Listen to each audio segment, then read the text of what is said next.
Ada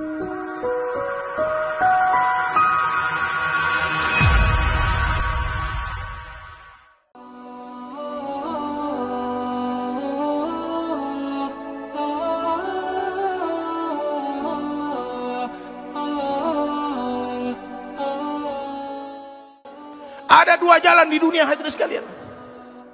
Jalannya Allah Subhanahu wa taala dan para nabi dan para pengikutnya. Kemudian jalannya iblis laknatullah alaihi dan para pengikutnya. Kita berada di mana? Pengadilan dunia bukanlah pengadilan sesungguhnya. Yang menang di dunia belum tentu benar, yang kalah di dunia belum tentu salah. Kesusahan di dunia bukanlah kesusahan yang sesungguhnya. Dikumpulkan seluruh penderitaan kesusahan manusia di dunia dari zaman Nabi Adam sampai manusia yang terakhir, dibandingkan dengan penderitaan satu orang ahli neraka yang paling rendah siksaannya, niscaya seluruh penderitaan dunia bagaikan tetesan air berbanding dengan samudra yang luas. Kenikmatan kebahagiaan di dunia bukanlah kenikmatan yang sesungguhnya.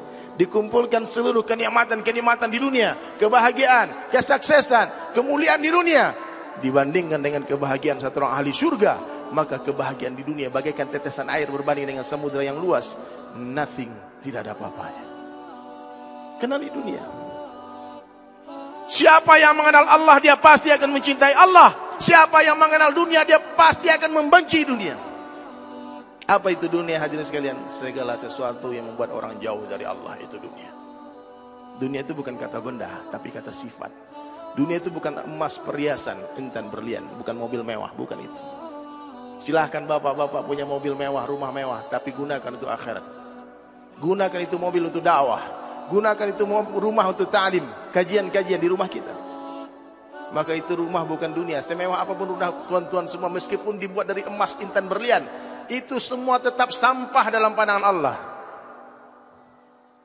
Jangan mengagung-agungkan dunia.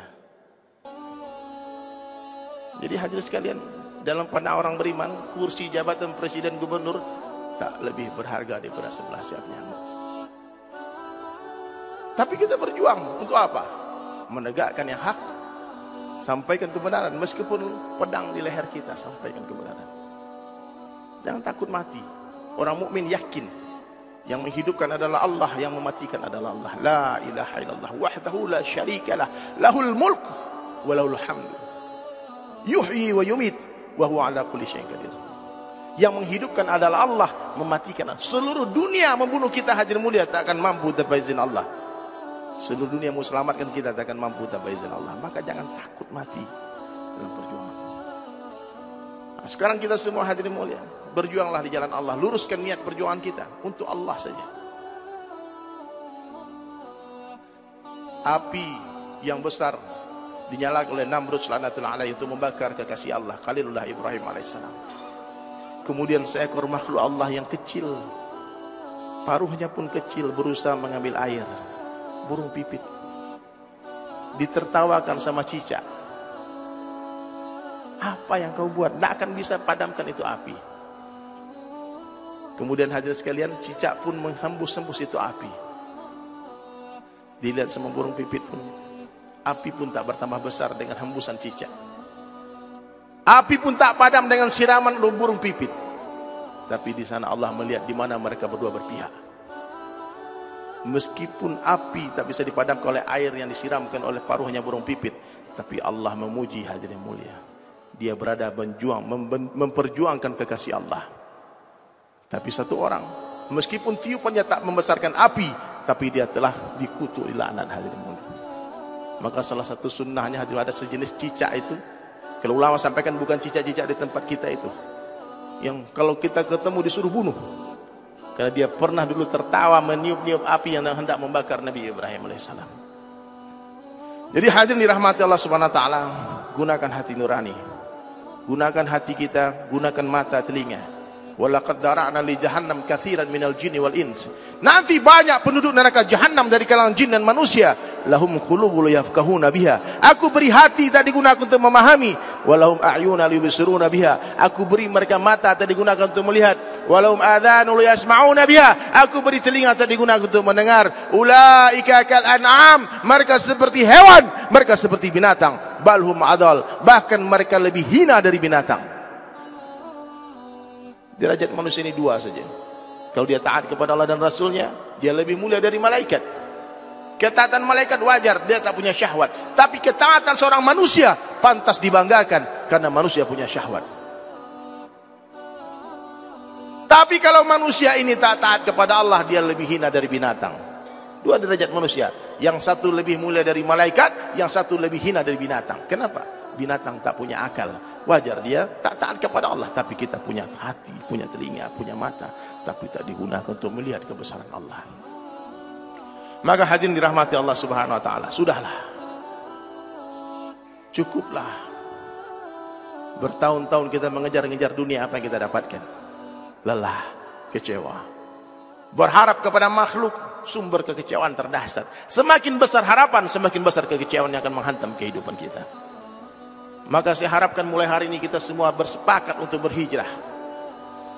Sudah 3 hari hadirin mulia saya hadir di acara Multaqa Ulama dan Da'i se-Asia Tenggara, dari Afrika, dari Eropa. Hari ini ditutup acaranya di Cempaka Putih. Subhanallah, berkumpul umat Islam sedunia dan kita semua bersepakat untuk bersatu dalam ukhuwah. Wa'tasimu bihablillahi jami'an wa la tafarraqu. Jangan berpecah belah. Perbedaan-perbedaan dalam masalah ikhtilaf, masalah furu'iyah hadirin mulia, jangan dianggap itu usul. Kita boleh tegas dalam perbedaan usul. Tauhid, akidah yang berbeda kita tegas hadirin mulia. Tapi kalau dalam tata cara ibadah, kita saling menghormati. Ada satu kaidah ajib yang saya dengar daripada masyayikh kemarin di acara Multaqa Ulama, dikatakan, wahai saudaraku, kalau antum punya dalil, saya juga punya dalil, kita saling menghormati. Aku hormati dalilmu, kau hormati dalilku. Tapi bila kamu tak punya dalil, aku yang punya dalil, kau ikut aku. Tapi bila aku yang tak punya dalil, kau yang punya dalil, aku ikut kamu.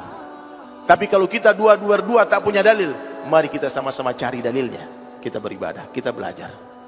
Begini adabnya hadirin mulia. Kalau ada ulama yang memfatwakan berhujah satu perkara, diam. Meskipun tetap sepakat dengan perkara yang kau amalkan selama ini. Buya Hamka katakan hadirin sekalian, semakin luas ilmu seseorang, semakin sedikit dia menyalahkan orang. Kalau hari ini kita berjumpa dengan orang yang tak mau menerima perbedaan, dia fikir dia saja yang sahih, dia saja yang benar sendirian hadirin sekalian. Bahkan menghina ulama-ulama yang tak sepaham dengan dia. Bahkan mengajak umat untuk hanya belajar kepada dia. Jangan belajar kepada ustaz lain, belajar kepada kami saja. Majlis-majlis sunnah, ustaz-ustaz sunnah. Ini bahaya hadirin mulia. Ini orang telah tertipu dengan syaitan laknatullah alaihi. Takutlah kehilangan Allah, jangan takut kehilangan jamaah. Mestinya katakan, kamu ambil ilmu dari setiap guru yang ada. Sekurus-kurusnya ikan pasti ada dagingnya, segemuk-gemuknya ikan pasti ada tulangnya. Ambil dagingnya, buang tulangnya. Ambil yang baik, buang yang buruk. Ambil yang jernih, buang yang keruh.